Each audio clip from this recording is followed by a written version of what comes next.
This week on the Lectures in History podcast, Marion Orr of Brown University recounts the life and legacy of Charles Diggs, Jr. The Michigan Democrat became the first chairman of the Congressional Black Caucus and emerged as a leading civil rights voice in Congress during the 1960s and 1970s. Professor Orr also examines Diggs's decision to attend the Mississippi trial of Emmett Till's killers, making him the only federal official present, and how that moment underscored Diggs's commitment to racial justice and accountability at an important moment in American history. More after this. Good morning, class. Good. Any questions, issues, or concerns you want to raise at this stage? Any questions, issues, any concerns? We have graded your first exam, and you will be seeing your grades posted later today. My understanding is that you all did quite well. Several of you did really well on the exam. If you have any questions about the exam, you should talk to Maya first and address it with her. And then if not addressed with her, you come to me then, okay? Because she graded the exams. Any questions? Well, today we're going to shift gears. We've been talking about suburbanization and the impact it had. Today we're going to shift our attention to race and politics in the American city. And we want to pick up particularly around something we've discussed earlier this semester, the Great Migration and its impact on urban America.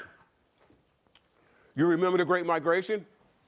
What was going on in the Great Migration? We talked about this earlier in the semester. Someone want to tell us real quick what's happening in the Great Migration? Yes, please.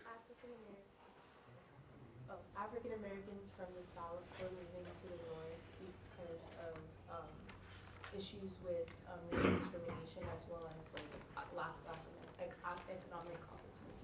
Yes, this is a period between 1916 and 1970 when many African Americans, Black Americans, are leaving the South looking for economic opportunities, and many of them, like this photograph here shows, are heading up north. They're heading up to Detroit, up to Cleveland, up to Washington, D.C., to Philadelphia. And the point I want to make this morning is the impact this massive migration of African Americans had on city politics. It really transformed the nature of local politics in many of our cities. Now, if you want to read more about the Great Migration, I really encourage you to take a look at these two books. One by Isabel Wilkerson does a wonderful account of the migration period. She actually follows about 5 people who left the South and ended up in certain parts of the North. The other book, The Promised Land, and that's what people thought. They thought that the Black migration to the North would be the Promised Land, something different from what they experienced in the Deep South. So 2 wonderful accounts of this. And what these folks talk about is the extent to which the Great Migration transformed the social and economic fabric of our major cities. That's typically the focus of these works. More recently, political scientists have begun to look at the impact that the Great Migration would have on local politics. And this book by Kenesha Grant really outlines how the Great Migration realigned and transformed local city politics. And how did it do that?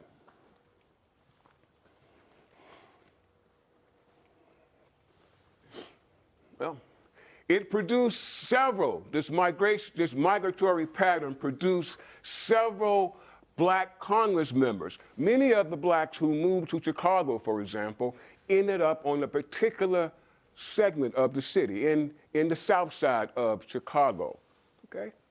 You remember our discussion how immigrant communities, Black communities, typically ended up in particular geographically defined neighborhoods. What this would mean is that blacks would be compacted into state congressional districts, state districts and congressional districts. William Dawson, for example, got elected in 1942 as a Congress member from Chicago, out of the Chicago South Side. And he would represent Chicago in the Congress from 1943 to 1978. So one of the major impacts of the Great Migration would be the transformation of local politics and the rise of black political leaders like William Dawson.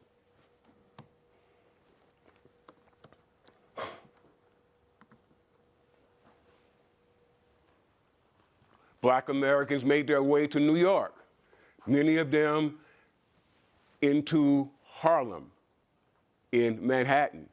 Confined, you see this drawing here? You see the black population in Harlem in 1925. By 1930, you see it expanding. This is the impact of the Great Migration. And again, because of racial discrimination, because blacks wanted to live near other blacks, many of them ended up in particular parts of New York City, in particular Harlem. In Harlem, they would elect and send to Congress in 1942 Adam Clayton Powell, who became perhaps one of the most famous of our civil rights leaders and congressmen during the period he was in office. But today, I want to spend some time talking about this Congress member who came out of Detroit. This is a census map of Detroit. And similar to Chicago, similar to Harlem, black Americans were confined, restricted into certain parts of the city, which put them into particular state districts, House districts, and congressional districts. Congressman Diggs would be elected in 1954, and he would serve in Congress until 1978. And I recently published a book on the congressman entitled The House of Diggs, which was just released by the University of North Carolina Press. Let's talk a bit about the congressman. Now, many of you probably heard of Adam Clayton Powell. How many of you heard of Adam Clayton Powell before? Okay, good. He was a very flamboyant, well-known black congressman. Not many people know about Congressman Diggs. And my book is an effort to really elevate his contributions to American politics. And that's what we're going to talk about this morning. Well, who is this guy? He was born in December of 1922. He was born in Detroit. He was the only child of Mamie and Charles Diggs Sr. He went on to the University of Michigan, Fisk University. He would graduate from Howard University in 1983. He was a Tuskegee Airman. That means he served in World War II, 1944 to 1945, down in Tuskegee, Alabama. His family owned a very, very prosperous funeral home called the House of Diggs Funeral Home. We'll talk about that shortly. He was married 4 times. He had 6 children. And we will talk later about his downfall. He would eventually be convicted and spend some time in prison. The congressman died in August of 1998. His father was a very, very significant leader. Charles Diggs Sr. was one of these black folk who left the South. He left Mississippi. He was a teenager, and he ended up in Detroit around 1913 or so, okay? Now, unlike many blacks who moved to Detroit, Mr. Diggs did not seek a job in the growing auto industry. As you many know, Ford, GM were building lots of cars and trucks during this period, and many people who moved to Detroit ended up working in the auto plants. But not this guy, not this guy. He decided that he would step out on his own, okay? He had left the South, and he saw opportunities in Detroit, and he would eventually establish the House of Diggs Funeral Home.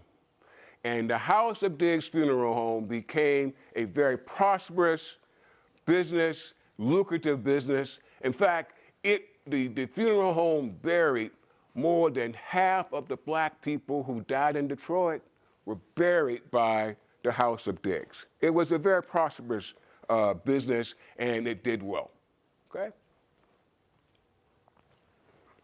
Come on in. So prosperous that that when folk went to the House of Diggs Funeral Home, they would go by and pick up postcards and send back to their relatives and friends back home.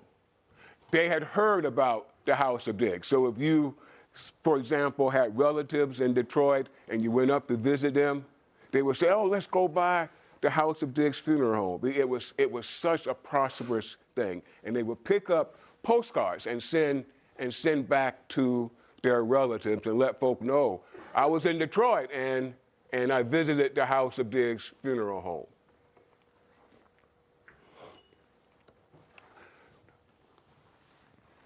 The father, Charles Diggs Sr., became not only a prosperous business person, but he also became a leading civic leader in Detroit.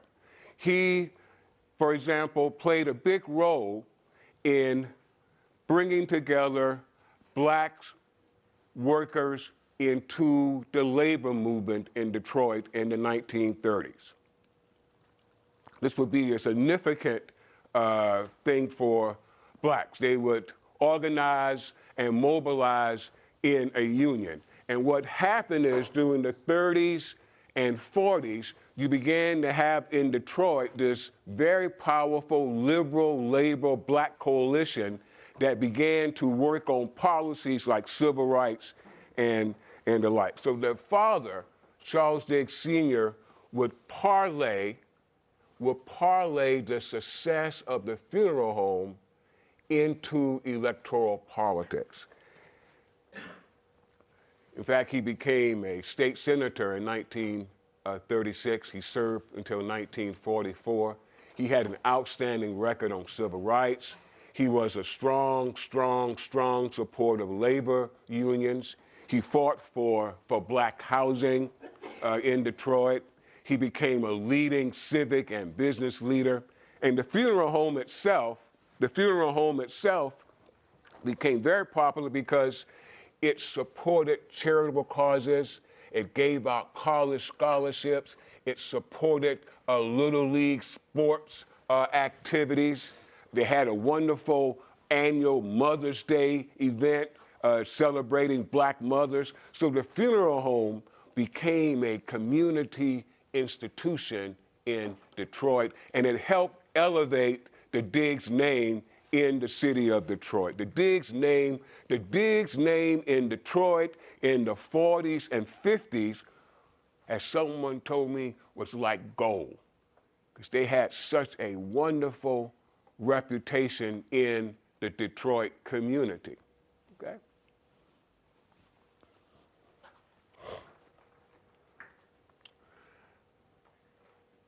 The father will eventually leave the state senate. He got into trouble, okay? He got caught up in a bribery scheme, the father did. And he would lose re-election in 1944. In fact, he would go to prison for 15 months. And check this out. He goes to prison for 15 months, and he comes out in 1950, okay? And he decides to run again for his old state Senate seat. This is the father, okay? After spending 15 months for bribery, he comes out of jail and he announced, I'm running for my old state Senate seat. And guess what? He won.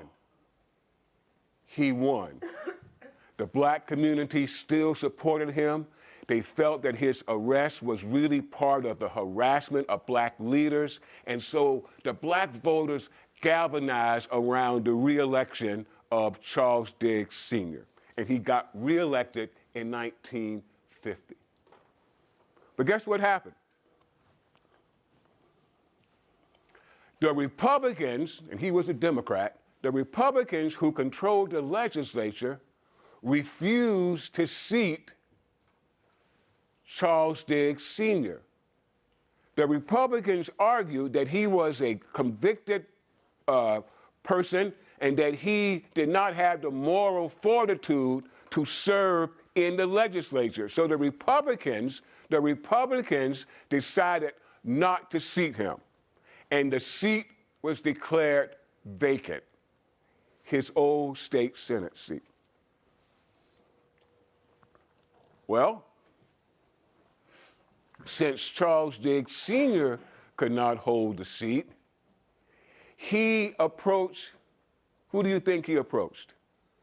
I'll tell you, he approached his son, Charles Diggs Jr.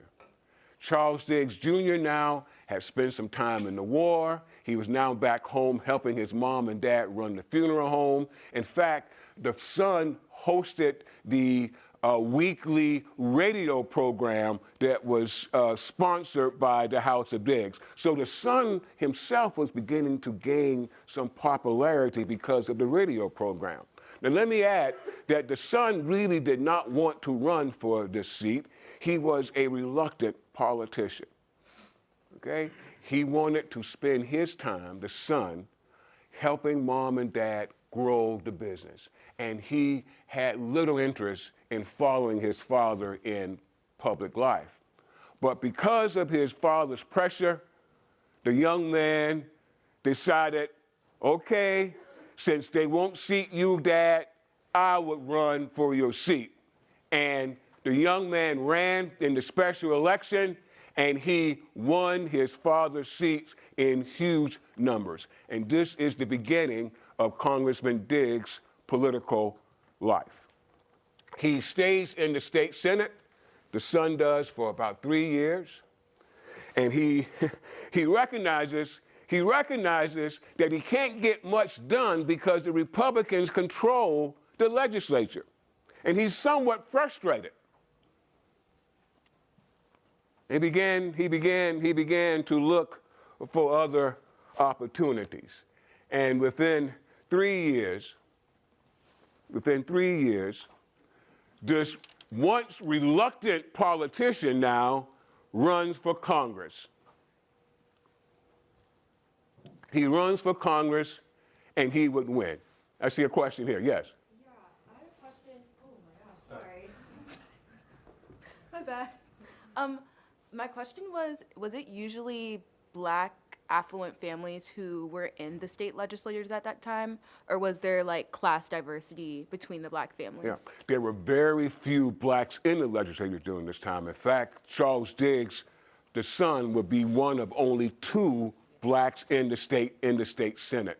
Let me add that during this time, the legislature was what you call malapportioned. They were not drawing the lines to compensate for the changing population. So that's malapportioned, if you can't read that, okay? It was malapportioned, so that only a few blacks were allowed in the legislature. Not until 1960, when you began to have several Supreme Court rulings that made these lines illegal, that you'll get more blacks into the legislature, okay? That's for state and federal? Yes, yes. There's a famous case called Baker v. Carr. These are a series of Supreme Court cases along the lines of one man, one vote. Okay?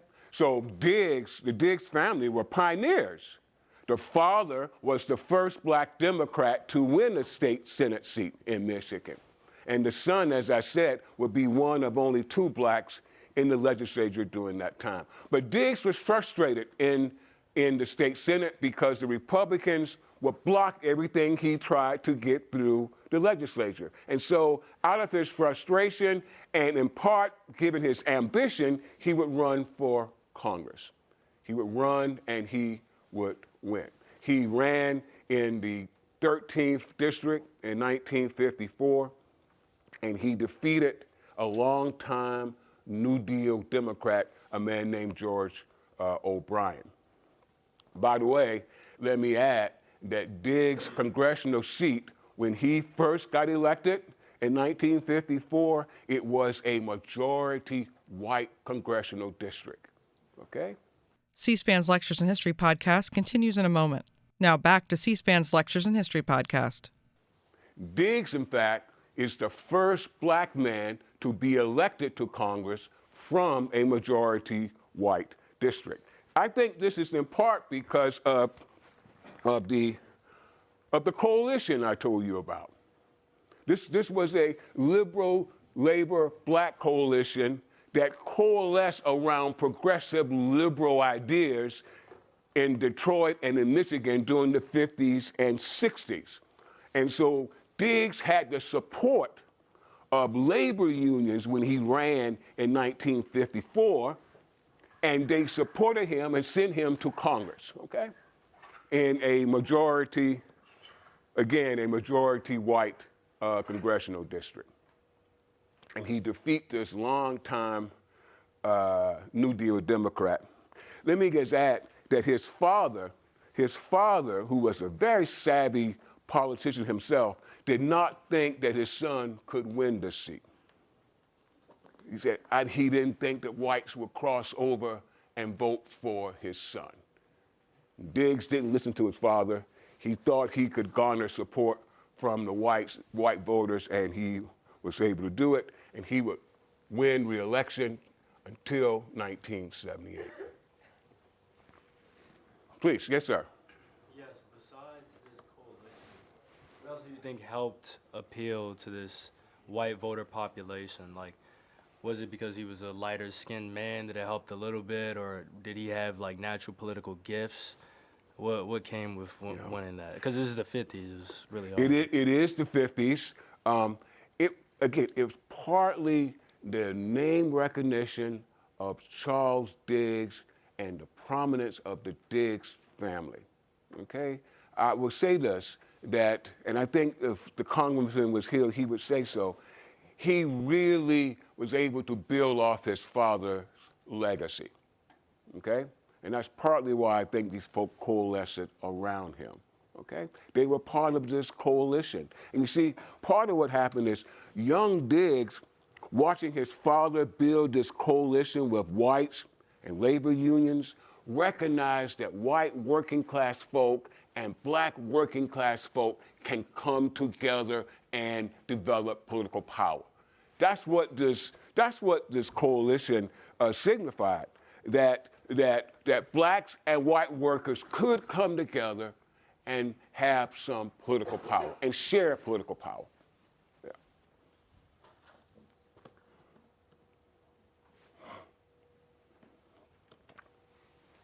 So he goes to Congress. First black person from Michigan to be represented in Congress. And what I show and what I argue is that Diggs was different from the other 2 blacks who were in Congress at the time, Adam Clayton Powell and Bill Dawson, in that he set out to implement what I call a politics of strategic moderation. That is to say, Diggs, when he goes to Congress, he's convinced that black Americans, as a racial minority and as a numerical minority, had to build broad-based coalitions to get things done. You're a racial minority and you're a numerical minority. And his approach when he goes to Congress is more of a big tent approach. We need to have, he argued, blacks need to have conservatives in their camp, they need to have militants in their camp, and they need to have folk in the middle in their camp. So throughout the 50s and throughout the 1960s and 70s, this would be Diggs' approach, trying to build support for civil rights legislation by putting together this broad coalition of supporters. For him, this was a pragmatic and rational approach. Given that you're only 12% of the population nationally, there are only 3 of you in the Congress, 3 blacks, Diggs, Adam Clayton Powell, and Bill Dawson. His approach, you gotta build a broad coalition. And let me add, not everybody believed that was the best approach. By the 1960s, there were some blacks who were arguing that black folk needed to form their own political party and not really be a part of these 2 parties. So this approach was somewhat different. So he sought to recruit supporters across the political spectrum. So when I say he was a moderate, what I'm trying to say is he was not the moderate in the way we see it today. Today, moderates in the Republican or Democratic Party claim to be moderates in order to distinguish themselves from the extreme wings of their party. Okay? I'm not on the left. I'm not far to the right. I'm a moderate. That's not what I'm saying about Diggs. What I'm saying is he's a moderate in that he sought to recruit supporters from across the political spectrum.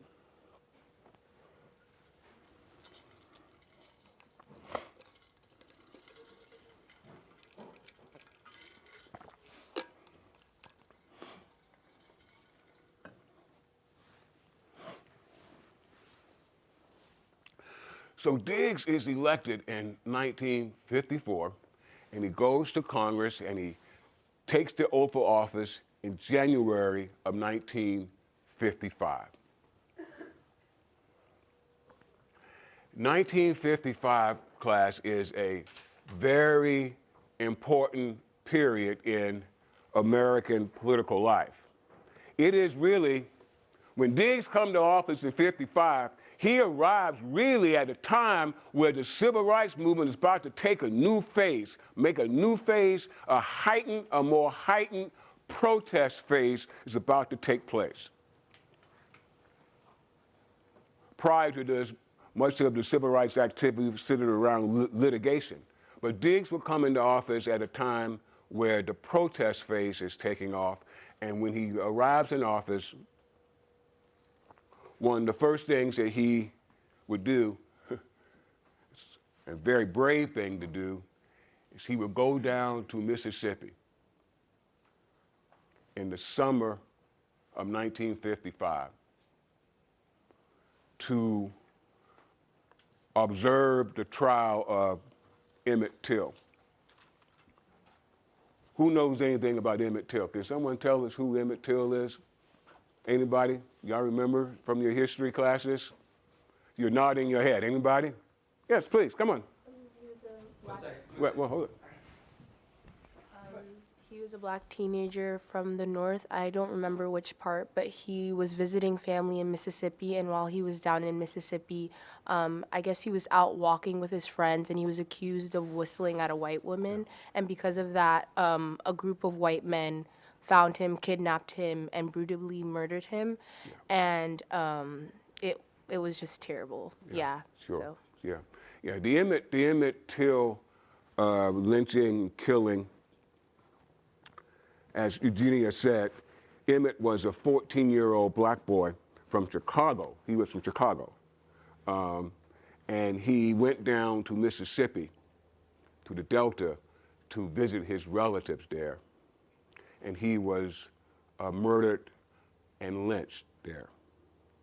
It was a brutal, brutal killing that really impacted, and I kid you not, the killing of Emmett Till impacted a whole generation of people, young people. In fact, it's called the Emmett Till generation. People who were 15, 16, teenagers, about the same age as this boy, and they were impacted by his killing. Jet magazine, one of the famous black publications, carried a photograph of Emmett once his body was discovered. You can go online, you can see these photographs, and it shows the brutality of the beating he took. His head was swollen, his face was disfigured, eyes pulled out. And it impacted a whole generation of folk who were angry by the treatment that blacks still face in the South. Okay?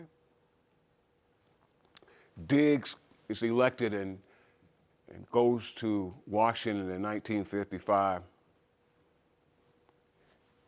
And as a new member of Congress, he feels compelled to go down to Mississippi to observe the trial of the two men who eventually confess to murdering Emmett Till. And Diggs was sit through the trial. He was down there for about 5 days.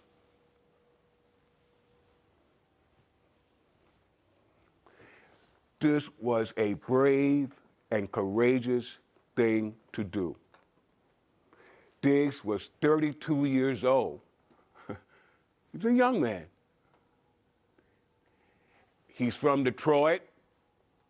He's not that familiar with the South, but he goes down and he observes the trial. He sits in the courtroom for 5 days hearing the testimony.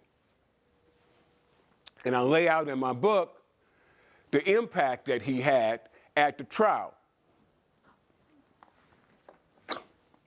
Because what I've learned is that several of the black witnesses, and there were witnesses to the killing of Emmett Till, black plantation workers, they heard the beating of Emmett Till. But they were too afraid to come forward to testify.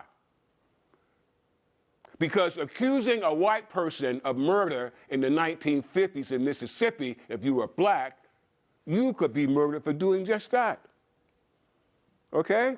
So there were several black witnesses who were reluctant to come forward because they knew if they came forward, their lives would be in jeopardy. To make a long story short, Diggs goes down there, they identify several of these black witnesses.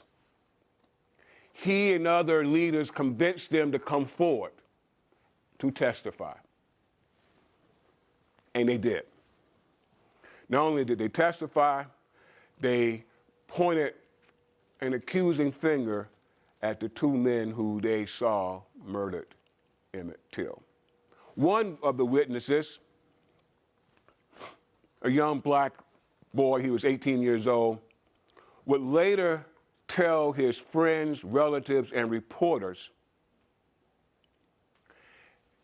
that having Congressman Diggs in the courtroom gave him the courage to stand up and accuse those white men of murdering Emmett Till.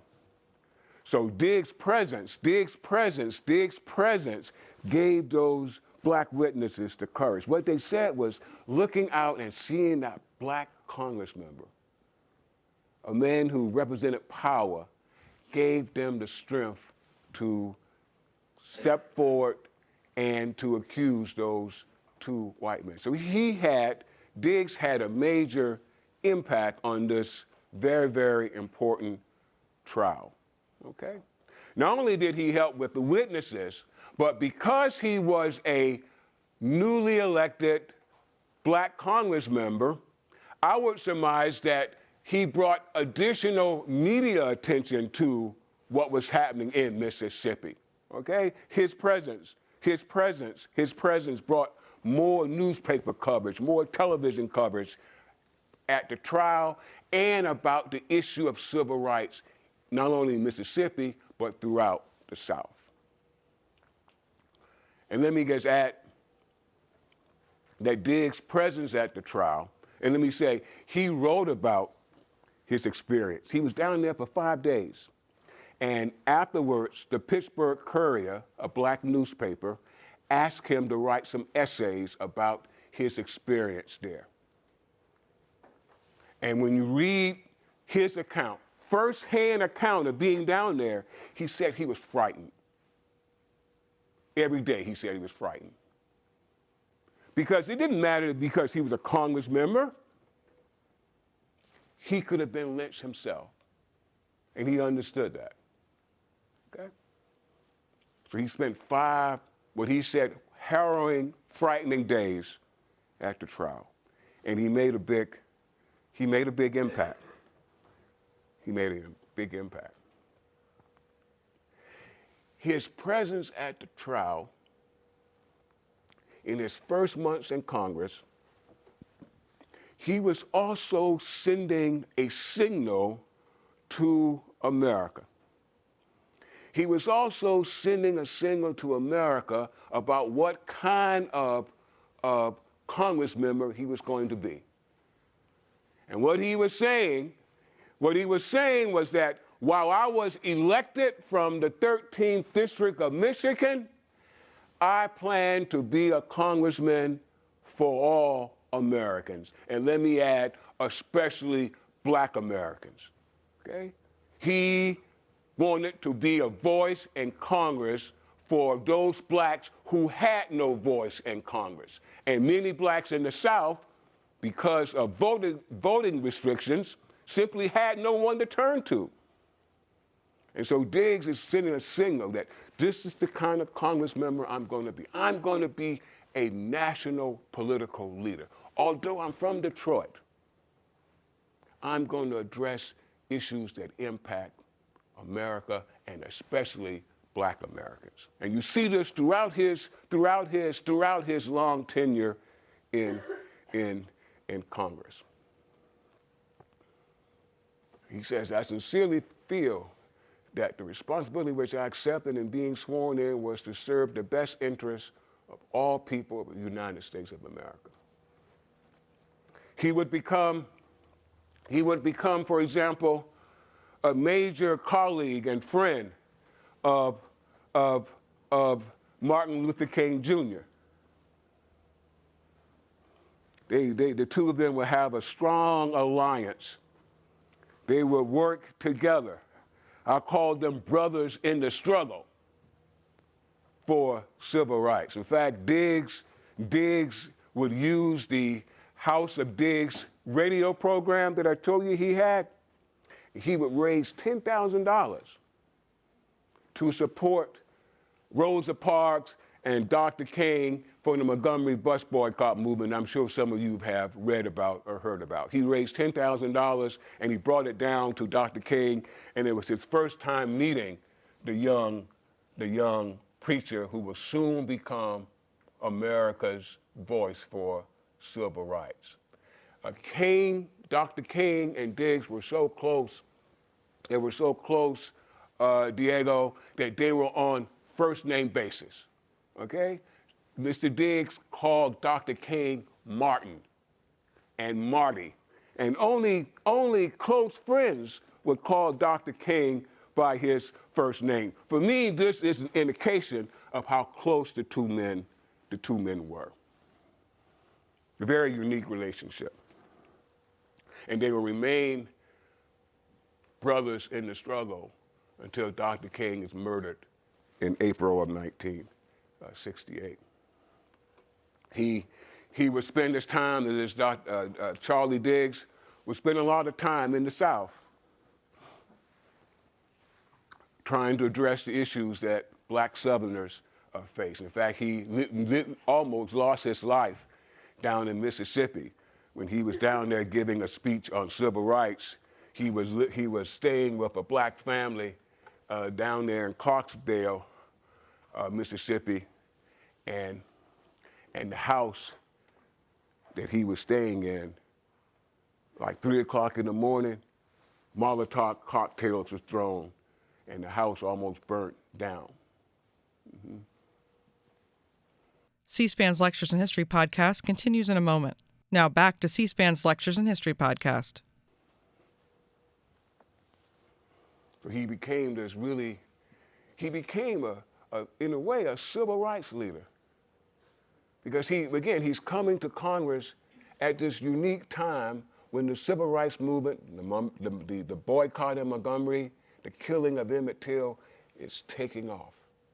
And he immediately immerses himself in the struggle for black civil rights. Okay?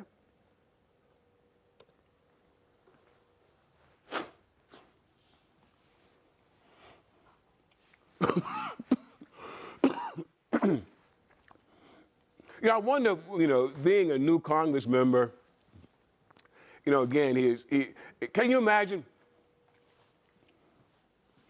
I figure you probably can't imagine.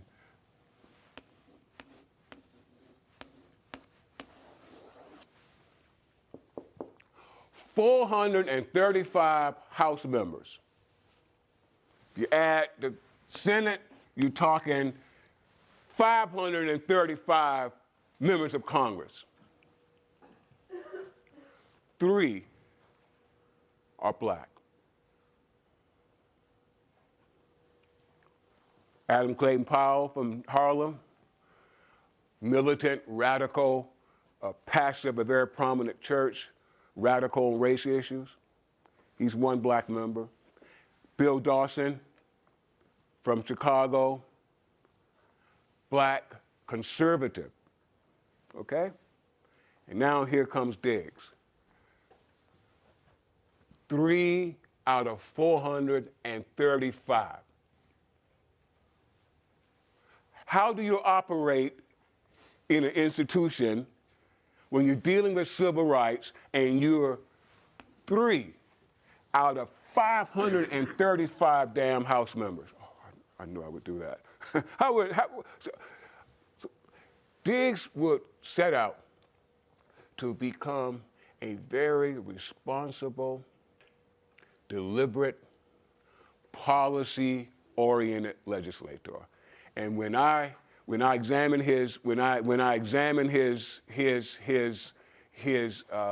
tenure, it's very clear that he had the respect of party leaders and folk who worked with him. This was a guy who decided that he would be a hard worker in Congress. And throughout his tenure, and he was there for some almost 25 years, consistently, he was considered this quiet, unassuming, hardworking, policy-oriented member of Congress, okay? In fact, he would fit the category of what one professor, Nicholas Master, called a responsible legislator, a member who's respected by fellow legislators, especially party leaders, someone who has reverence and appreciation for the process, and someone who is willing to compromise even on difficult issues. A responsible legislator is willing to compromise even on difficult issues. Compromise. It's a part of what our founding fathers expected. Our founding fathers expected Congress, especially the House, to be an institution of bargaining and compromise. Okay? That's what they expected. Now, I don't know how much bargaining and compromise we see today, but during the period in which Diggs was in office, he tried to leverage this approach, tried to leverage the institution through being a responsible legislator, being able and willing to compromise when necessary.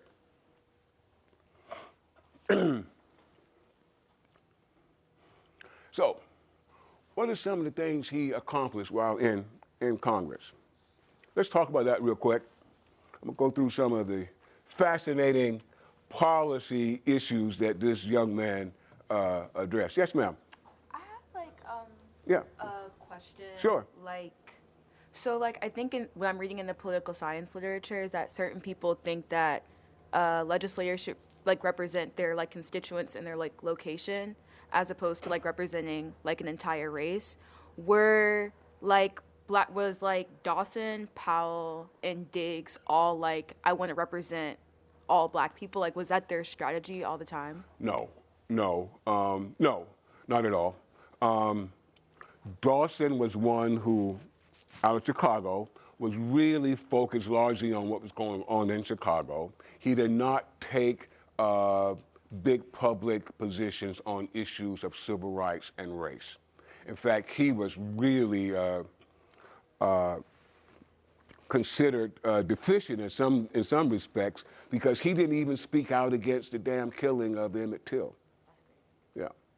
Adam Clayton Powell, on the other hand, was a very vocal, radical militant on race issues, and he had a very high public profile.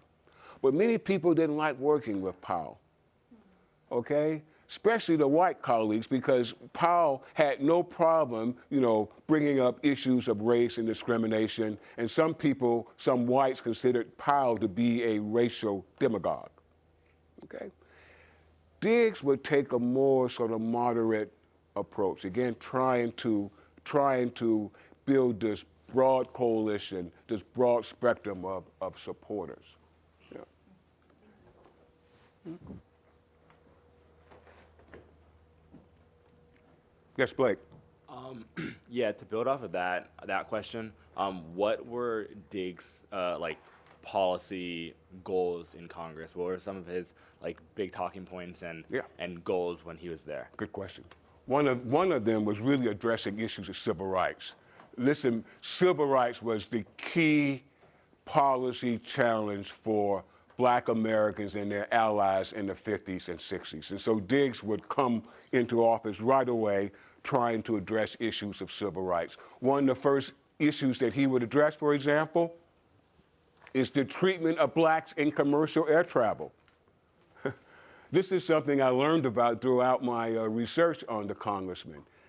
In fact, you could go to Washington, D.C. now to the Air and Space Museum, and you could see this display, this exhibit of Diggs' work in the 50s to desegregate commercial air travel. So let me just give you a big example on this.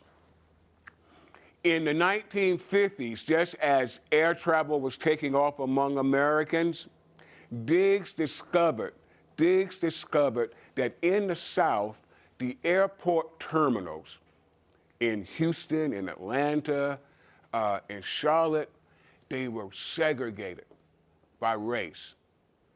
And he discovered that this segregation that took place at these airport terminals, that is to say, listen to this. If you were a black middle-class person traveling on the airplane in the 1950s, a businessman like Mr. Diggs, or an actor like Sidney Poitier at the time, you could fly in the airplane and you could sit anywhere you wanted to sit on the airplane, okay? But once you landed in Atlanta or Houston or some other southern airport terminal, segregation kicked in right away. In some places you couldn't buy a hamburger or a hot dog because they didn't serve black travelers. Dr. King was often denied service in the Atlanta airport. There's a scene in my book where Sidney Poitier, who was this really famous black actor in the 50s, 60s, and 70s, he goes to the Atlanta airport and he wants to have, lunch. They say, oh, come on in, you can sit down, have lunch, but we have to put a screen around you to separate you from the white people.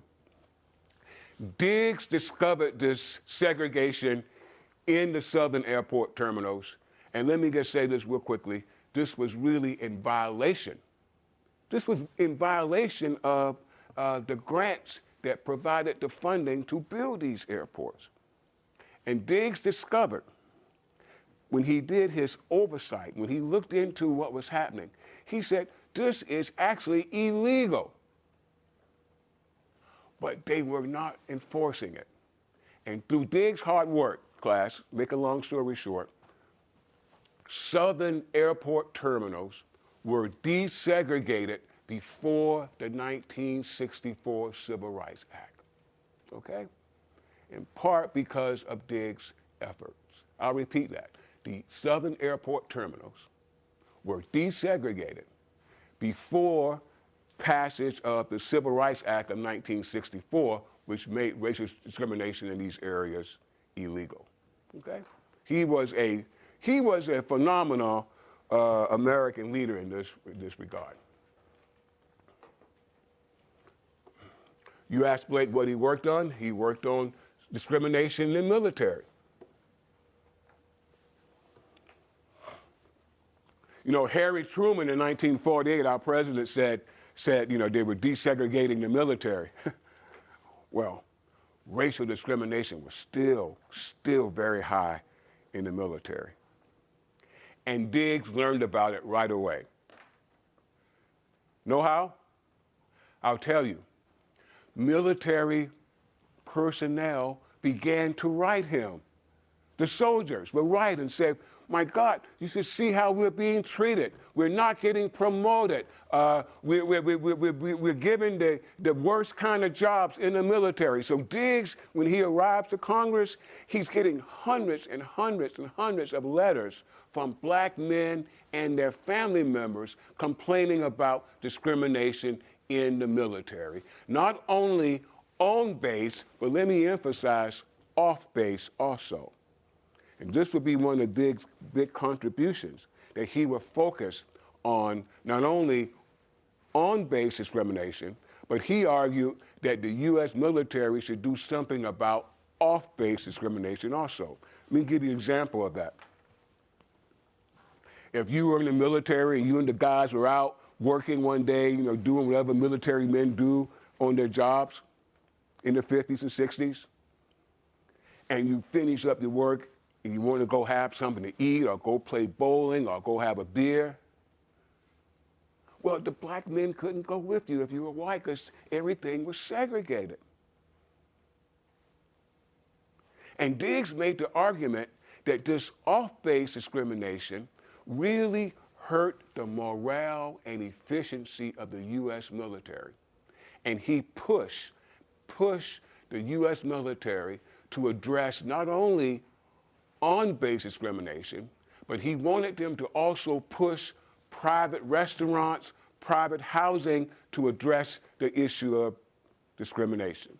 And he would eventually work very hard to push the Kennedy administration to form this Committee on Equal Opportunity in the Armed Forces in 1962. And this committee would develop policies and implement policies that would push for the elimination of off-base discrimination in housing, in restaurants, bowling alleys, and the like. And so what Diggs was able to do through this committee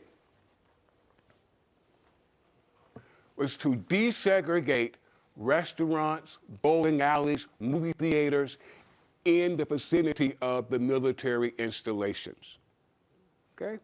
So now, if you're black and you and your white friends want to go play bowling and you're in the military, now you could do this. And let me add that, again, Diggs did this before passage of the 1964 Civil Rights Act and before passage of the 1968 Fair Housing Act. The point I want to make here is that Diggs is using what is called his oversight authority.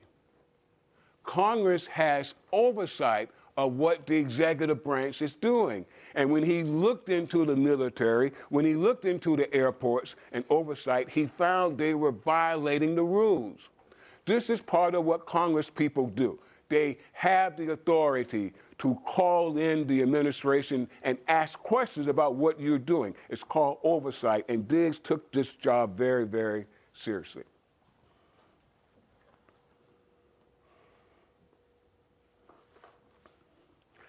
Diggs was the founder of the Congressional Black Caucus. How many of you have heard of the Congressional Black Caucus? Raise your hand. Yes. Good, good. It is an organization today comprised of some, I think the number now is some 62 members of Congress. These are black members of Congress, many of them in the House, who are members of the Congressional Black Caucus. And the caucus was formed in 1971, but it actually grew out of an organization that Diggs put together in 1969 when he began to organize at that time there were 9 members of the 9 black members of the House, and he would form in 1969 this Democratic Select Committee, which in 1971 became the Congressional Black Caucus. And you see Diggs and the other 12 founding members of the CBC, okay? Diggs felt very strongly that black members of Congress should work in solidarity, that they could increase their power if they worked together in a caucus. Bearing in mind that William Dawson and Adam Clayton Powell did not work well together. Diggs was shocked when he got to Congress and noticed that Adam Clayton Powell and Dawson barely spoke to one another. And he understood this was not good for black America. And he wanted blacks to work in solidarity in the House, and that was one of the reasons why he became the founder of the Congressional Black Caucus. The caucus became very, very prominent. They would meet early on with President Nixon. Nixon had refused to meet with the caucus.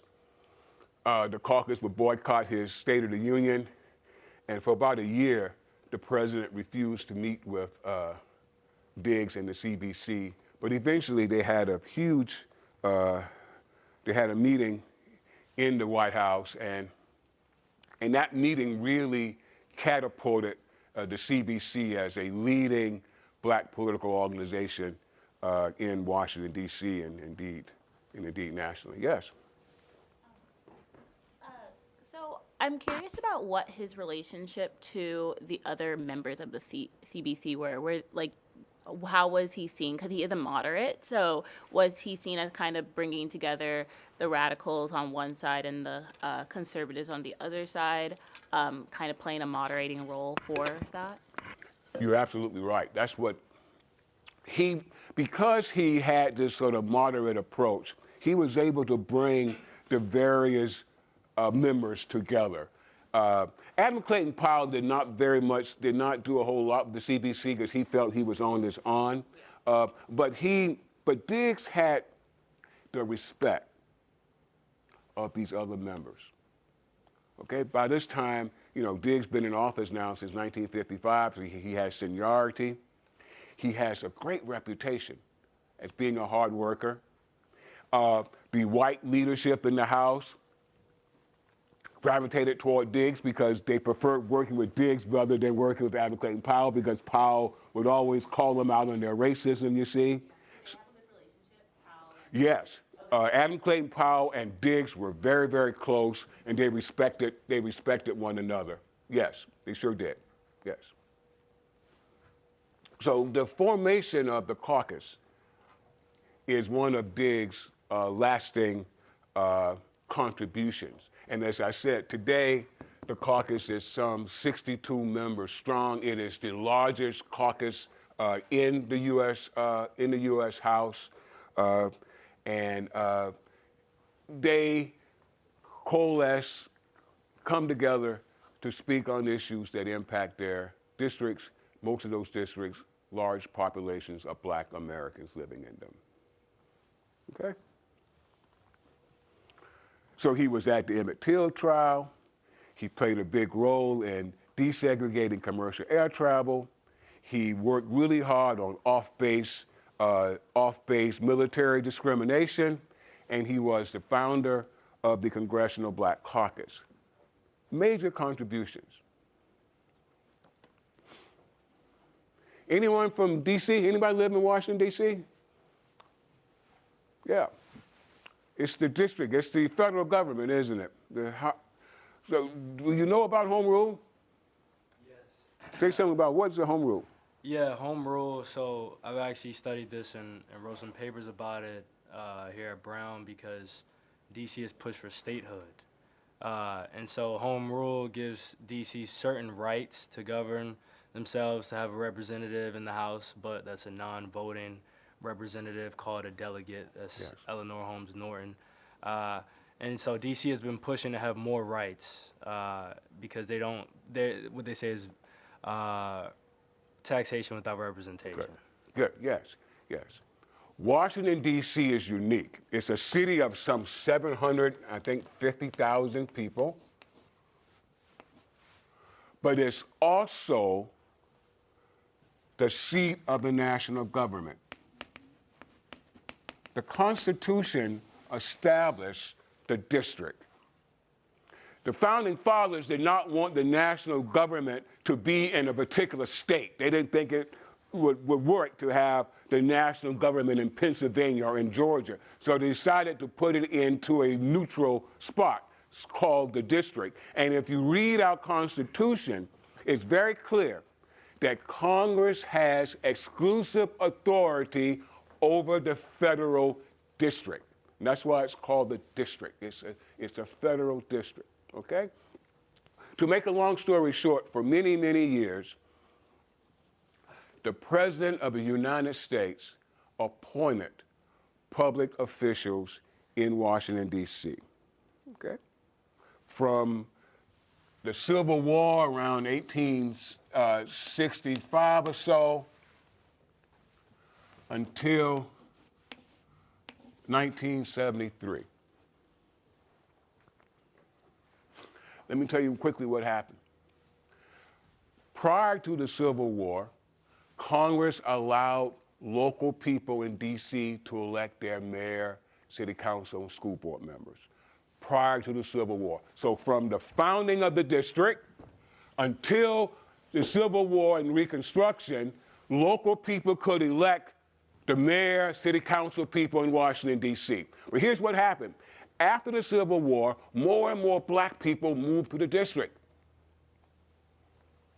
And during Reconstruction, blacks began to gain public office in the district. Well, this created a problem for many white business leaders in particular, and they pushed for Congress to take home rule away. So after from the founding of the district, 1789 or so, until 1877, after the Reconstruction period, you had local democracy. Afterwards, it was stripped away. So for 100 years, the president appointed the mayor and city council members. Diggs became the leader of the home rule movement in Congress, and he would push through the bill that you just talked about that gave local residents at least some limited authority in Washington, D.C. So Diggs is the father of home rule. The current mayor, Muriel Bowser, can attribute her election to Congressman Diggs. Now, as you know, you don't know, that home rule currently is really under attack by the Republicans in Congress and Donald J. Trump in the White House. They are trying to pull back home rule from the District of Columbia. In fact, the Republican platform in 2024 is very clear that they want to pull away home rule from the district. This is why Donald Trump was able to do some of the things he's done in the last few months in Washington, D.C., because of the uniqueness of the district.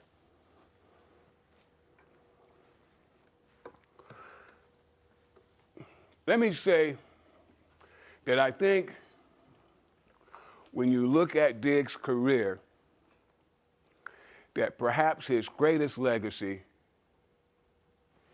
will be in Africa.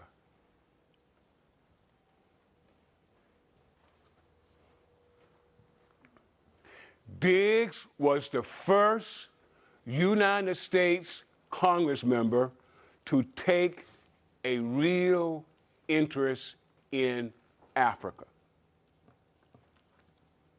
He was the first legislator to take this real interest in Africa. In fact, he became known on Capitol Hill as Mr. Africa. In 1959, Diggs became the first black person to serve on the Foreign Affairs Committee of the House. And once he got on that committee, he began to focus his attention on Africa. And he would spend a good part of his career working on African issues. In particular, he was concerned about apartheid in South Africa. Who's heard of apartheid? Anybody know what apartheid is? Someone want to tell me? You want to tell us? Wait for a mic. Yes. It was a system in South Africa under which white people and black people were not permitted to mix, I guess. Yes, what it was it was a public policy that gave the white minority control over South Africa, okay? The blacks, who were like 75% of South Africa, had no public policy input in their own country under this system of apartheid, which separated blacks from whites, which indicated which jobs blacks could have, which jobs whites could have. It was a terrible system if you were a black person. And Diggs would work really hard, class, to get our country to push South Africa to change its policy. And this was not an easy thing to do because South Africa was strongly anti-communist. And so our country was linked to South Africa because it was anti-communist and because we were in this Cold War. And so Democrat and Republican presidents were very close to South Africa. And Diggs would work really hard as a member of the Foreign Affairs Committee and eventually as chair of the Africa Subcommittee. He would become chair of the Africa Subcommittee of the Foreign Affairs Committee. And he would begin holding hearings, going to Africa, visiting Africa, and giving reports about what was going on there. And he would eventually work to form this organization called Trans-Africa, which would lead to the collapse of apartheid and would lead to the election of South Africa's first black president, Nelson Mandela. And when Nelson Mandela was released from prison in South Africa, and he came to this country in 1990, he attributed the fall of apartheid to the work of the Congressional Black Caucus and Trans-Africa, two organizations that Diggs was critical in its formation. As I wrap up, I want to tell you something, that Diggs was very consequential. In fact, I argue he was perhaps the most consequential black person ever to serve in the Congress. Many people have forgotten his contributions, but he was a very significant person in our history. He would have a tremendous fall from grace. My book is subtitled The Rise and Fall of America's Most Consequential Black Congressman. And he would have a tremendous fall. His father would eventually commit suicide. The House of Diggs Funeral Home, which Diggs had relied on for a lot of his personal expenses. The funeral home that buried so many black people in the 50s and 60s would eventually collapse. When Diggs goes to Congress, he's the only child. There's nobody home to run the business. And some of the employees started stealing from the Diggs family, okay, from the funeral home. The funeral home would collapse, and Diggs would get into serious financial problems. I'm not laying this as an excuse, but I'm trying to explain what happened to him. He got desperate for money, and the funeral home was no longer there. And he got involved in a payroll kickback scheme. You probably don't know what a payroll kickback scheme is, but I'll tell you. A payroll kickback scheme is, I give you a raise, Blake. You a person work for me, but your raise salary come back to me. That's why it's called a payroll kickback scheme. And Diggs did this with his secretary. The woman agreed to do it. She agreed to do it. And he eventually got caught, had a trial. He was convicted. It was a trial. The jury, 11 blacks and 1 white, they all found him guilty on all 29 counts. He would eventually have to leave office. He was pushed out of office in large part by this young man named Newt Gingrich. Many of you probably heard of Newt Gingrich before. But despite Diggs' conviction in October of '78, he was reelected in November of '78. And this guy also got elected in November of '78. And listen, before Newt Gingrich left Georgia to take the oath of office, he began to attack the convicted Charles Diggs, who was still in Congress. And so eventually what happened is that Diggs would be sentenced to prison. He was reelected.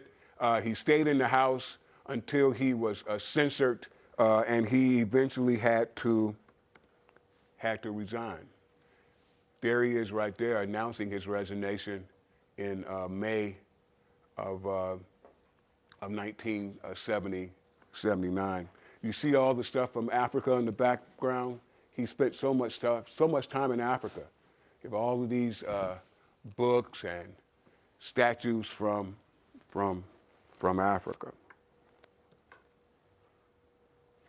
Newt, as you know, will go on to play a big role in the House. He would become Speaker in 1994. Diggs would eventually get married. He was married 4 times. That's his 4th marriage after Congress. He never graduated, never went to college. He never finished college because he was so busy as a young person. He did all of this stuff as a high school graduate. A high school graduate. He would go on after he left prison to get his degree from Howard University. He lived in the Prince George's County area, suburban DC after Congress. Got involved in some local stuff in Prince George's County. He helped Jesse Jackson run his campaign. He eventually ran again for a House seat in the Maryland House of Delegates. By the 90s, he viewed himself as a senior statesman. He would stay in contact with the people in Congress, tried to give the young people some advice from a distance. And then he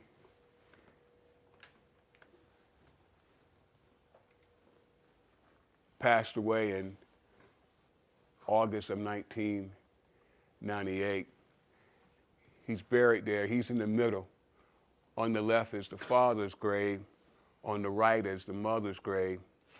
Detroit Memorial Park is outside of Detroit. It was founded by the father back in the 20s. The father was a mortician, remember?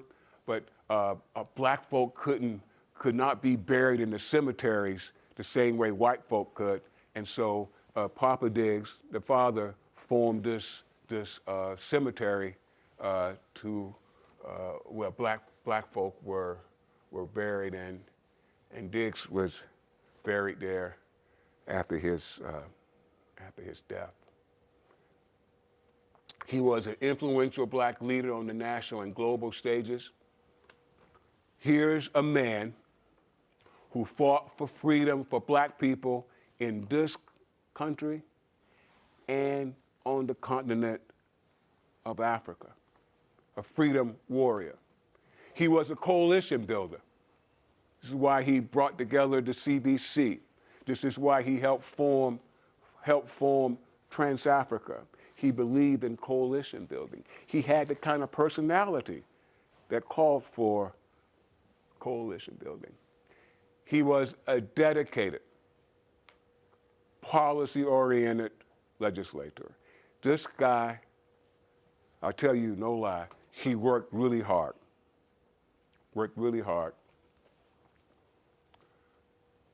And I would argue that when you consider his work in the civil rights movement and what he did in Congress, I would argue that few other black civil rights leaders of his time, and perhaps no other black member of Congress, can match either the scope of his achievements or the lasting, tangible impacts of his life's work upon the American people. He is without question one of our most consequential American leaders, and he was without question one of the most consequential black men to ever serve in the U.S. Congress. And unfortunately, few people know about his contributions, and I hope my new book on the congressman would help change that. Do you have any questions? Yes.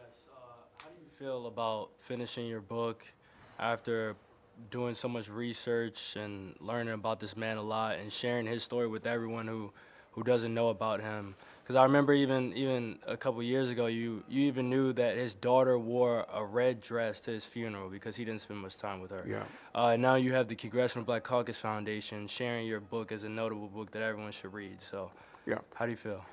I feel good. It took me 10 years to do the research and writing for this book. And I had a great time doing it. And I'm getting really good feedback so far on the book because people are telling me that they think I really made a real contribution. There are many, many black leaders in American history. Typically, journalists, historians focus on a few. Adam Clayton Powell, Malcolm X. People are now going crazy about James Baldwin.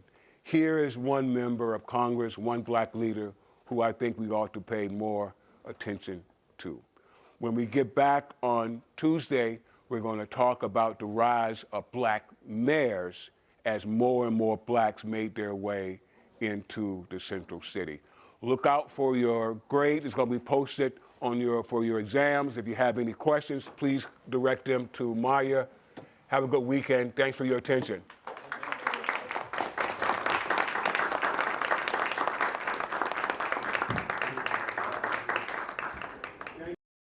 Thanks for listening to this week's Lectures in History podcast.